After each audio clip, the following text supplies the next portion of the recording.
passé composé, passé simple et aussi à l'imparfait, c'est-à-dire les temps du passé. Alors, si l'action est au passé, cela veut dire que je peux mettre hier ou auparavant dans la phrase, que cela a un sens. Dans ce cas, si l'action est au passé, je dois choisir entre le passé composé, le passé simple et l'imparfait. Toute la question est donc comment choisir. Je choisis le passé simple à l'écrit, le passé composé à l'oral. Quelquefois, je dois choisir aussi entre passé simple et imparfait. Si l'action est brève, je choisis du passé simple. Si elle est longue, je choisis de l'imparfait. Évidemment, d'autres vidéos sont plus précises sur ce sujet qui est complexe, mais nous pouvons déjà voir quelques éléments. Hier, nous sommes allés nous promener. Ici, on est dans le cas du passé composé qui est utilisé à l'oral ou encore dans une lettre. Dans un roman, par contre, nous trouverions « Hier, nous allâmes nous promener ».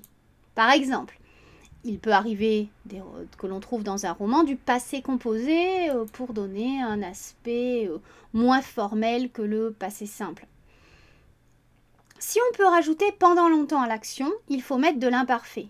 Nous allions nous promener tous les jours. Là, c'est une action qui dure longtemps. Encore une fois, mon explication est schématique. D'autres vidéos donnent des informations plus précises. Je vais quand même dès à présent donner des informations détaillées sur l'imparfait de l'indicatif, même si on reverra encore plus en détail ce temps. Donc, il indique une action passée ou un état passé qui a duré. Exemple, il dormait depuis plus de 10 ans quand il fut réveillé par la princesse. L'action de dormir est un état qui a duré. L'imparfait peut aussi exprimer une habitude passée qui s'est estompée. L'habitude est terminée. Exemple, ce soldat se rasait toujours tous les matins. Maintenant, il ne le fait plus. L'imparfait peut également être utilisé pour décrire une personne. Quand on décrit une personne physiquement ou moralement, on dit qu'on fait son portrait. Exemple, il avait un nez aquilin et une tête carrée.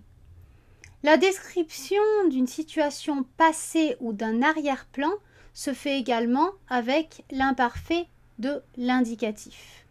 Exemple, il était distrait ce jour-là quand une nouvelle lui parvint. Ici, on est dans une action d'arrière-plan.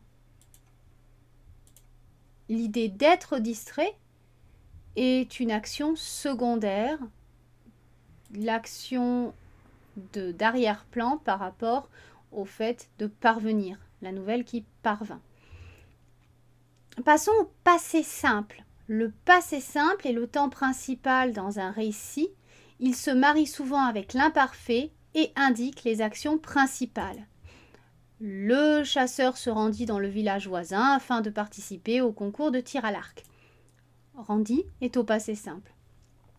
Ce temps permet d'exprimer une action soudaine dans le passé. Tout à coup, il tomba et se cassa la jambe. Il indique également une action présentant un début et une fin précise.